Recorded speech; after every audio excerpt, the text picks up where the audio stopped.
Le sperme et le sang, quels sont leurs liens?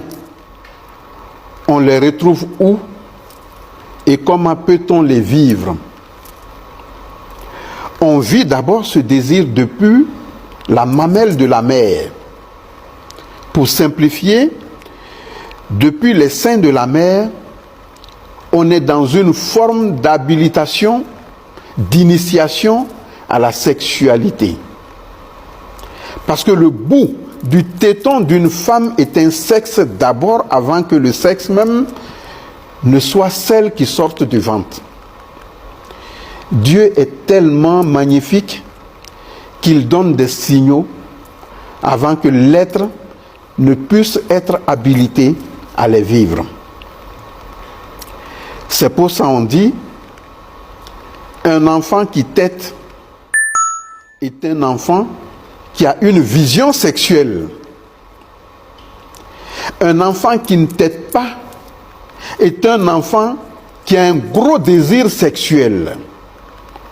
Parce que d'abord, la femme, par symbolisme de matrice, par symbolisme de puits, par symbolisme de serpent, elle est celle-là qui donne valeur au sexe masculin. Un sexe qui n'est pas forcément d'abord celle du plaisir, désir charnel qu'on pense. Mais la vie de tout un chacun se définit par celui-là qu'on peut appeler le tout premier antenne du corps, le sexe. Et le tout premier paratonneur du corps, la matrice de la femme. Tout le corps de la femme est sexuel. Tout le corps de la femme est sexuel.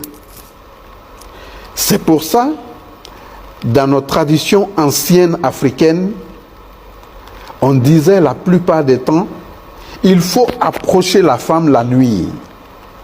Il faut approcher le sexe la nuit. Il faut approcher le sexe dans l'obscurité. Ce n'était pas pour des questions de honte ou de vouloir ou pas, mais c'était pour permettre ce rayonnement arc-en-ciel du sexe, matrice de la femme, de prendre place et position de manière à ce que le rayonnement nourrisse l'homme. C'est pour ça la sexualité était un rituel.